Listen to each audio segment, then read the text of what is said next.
This is the Opening Market Podcast on the Iowa Agribusiness Radio Network. I'm Dustin Huffman, being joined today by Matt Bennett of AgMarket.net. Matt, as we're looking into this Friday, what are we seeing in those grain markets? You know, we've got up markets again here today. Of course, the report was a bit of a shocker for a lot of folks.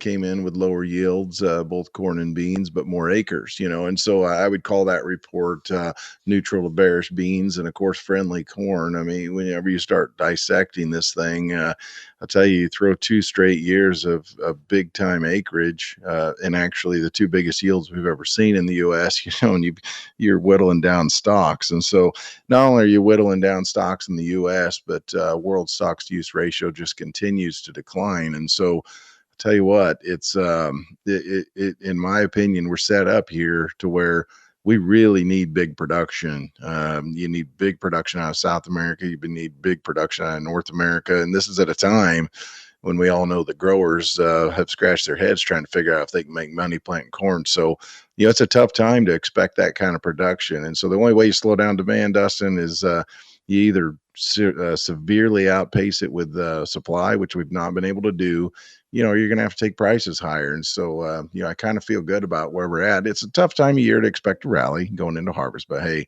I think long-term ownership of these grains looks pretty attractive to me.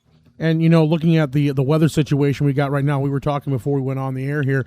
Iowa, we've been getting hit the last 2 days, and the last couple of days overall, we've been getting some rain. Were you guys just not that far away, really, in Illinois? Are you first getting some rain here for the first time in a couple of days as well? I mean, what are you seeing there across some of the Corn Belt and the differences?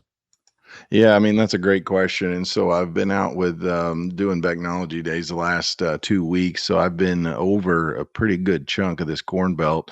And I'll tell you what, Dustin, the area from Missouri over to Ohio that had 8 to 10 inches of rain in June, the nitrogen loss has been significant, and then you come in here with some of, I think, what you would say is your best crops have continued to get pummeled with rain. And so, you've got to assume that, you're not necessarily building on that corn crop. Whereas for soybeans, yeah, it might not be a bunch of fun cutting these beans, but I'll tell you what, you could have some awfully good beans. So, if I was going to, just guess at this point, it sure seems to me, relatively speaking, this bean crop is probably growing more so than maybe what the corn crop is. So there's probably going to be some damage, some lost crops. There's parts of Indiana had 15 inches of rain. It's just incredible how much rain has happened here this week. And so, El Nino, it typically means a little bit a lot wetter bias in the northern hemisphere. And if that's the case, I mean, boy, we don't really want to see that during harvest, but might not have a whole lot of choice either. Yeah, Mother Nature reminding us, and of course those folks in northern Illinois, so we're talking about the derecho, that it doesn't matter until you get it in the bin, no matter how good the crops look. Yeah. I know we've heard some reports of tip back in some of the fields in Iowa, but that doesn't mean that the depth isn't there or the weight isn't there either. No, there's no doubt that some tip back's not the end of the world. I mean, some of these folks that I've talked to in Iowa, and I've looked at some of the corn as well. I mean, there's some just really, really good corn, and it'll be record yields for some folks. Obviously, I mean, Iowa is forecasted to be a record crop. And so there'll be a ton of people, that are going to have record type crops. And so, I think Iowa overall would be your garden spot. Obviously, everyone is not the same. There's some folks that have either not gotten as much rain as they wanted, like in the northwestern part of the state at times. And there's some people that have had too much rain. But I think overall, Iowa's got one heck of a good crop. Whereas in Illinois, there's a lot of haves and have-nots, and some of the haves would just as soon share some of that rain with other people. But, there's great crops out there, Dustin. There's no question about it. But this crop doesn't go without challenges either. Switching over to the livestock side of things now, I know we heard some reports from Tyson that there has been a lot of losses for packers in the cattle market, and that could mean some trouble for some of those producers out there. We could be seeing some price falling across the country. Is that what you've been hearing as well? Yeah, the problem, Dustin, I mean, I liken it to, for instance, the crush industry continuing to add crush plants. I mean, what's that do for the local grower? It improves their basis. And unfortunately, the reverse thing is happening for your cattle folks. Any feed yards that are close to some of these packing plants, now they've got to factor in, of course, expensive trucking costs. Trucking is expensive. Freight costs are As we all know, diesel fuel is quite robust in price. And so I'll tell you what, Dustin, this is not great news for the cattle industry by any stretch of the imagination. I think it's going to encourage consolidation in those areas, where you've got a lot of cattle already. I don't like it one bit. It is very hard to digest for some of these cattle folks. But is it also that thing I know we were looking for was to get the cattle market to come down was going to need some reason for them to start retaining heifers and also, and building back the breeding stock. Is that kind of where some of these producers may be at too? Well, it's possible, but you got to remember where a lot of the cattle are in the Western Corn Belt, whereas last year you had a little more rainfall. This year, of course, the Western Corn Belt suffered somewhat in a lot of your cattle areas. So, you've got to be able to have the ability to retain them, first of all. You got to have the grass to support those cows to be able to keep them around. And so, I've got to think some retention will happen at some point. But, as of right now, this news of the Packers, that stings for a lot of these folks.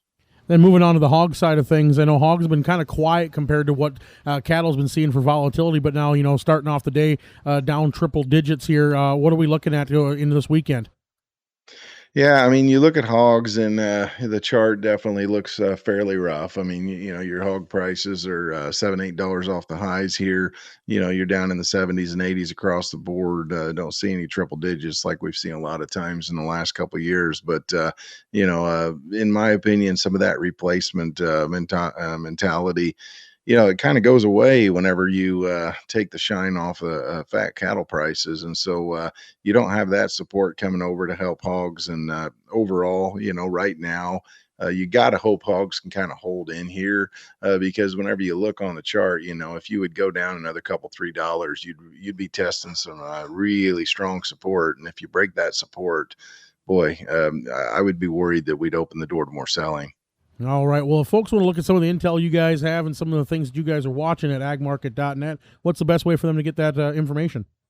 Yeah, you just said it. It's AgMarket.net. If they go there, all kinds of good tools there. Learn about the team, of course, see what research we provide and the tools that we put together for growers to be able to figure out profitability, return on investment, those types of things. So it's just AgMarket.net. All right, Matt Bennett of AgMarket.net, our guest here today. Thanks so much for the insight. Have a good weekend, and we'll talk to you again next week.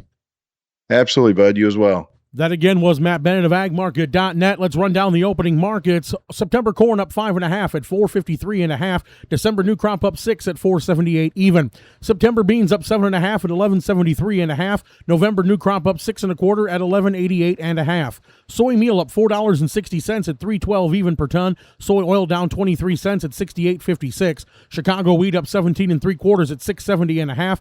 Kansas winter wheat is up 20 cents at 740.5. Kansas spring wheat down 3 3/4 at 678 3/4. Minneapolis spring wheat up 12 cents at 681 1/4. Oats trading up 3 3/4 at 320 1/4. On the Merc live cattle, $2.20 lower at 224.02. Feeders are down 367 at 339.15. Lean hogs down 45 cents at 81.67. Pork cutouts unchanged at 107.27, and Class 3 milk is up a penny at 16.60. Thanks again to Matt Bennett of AgMarket.net for joining us here on the Opening Market Podcast, here on the Iowa Agribusiness Radio Network, where Iowa Ag matters.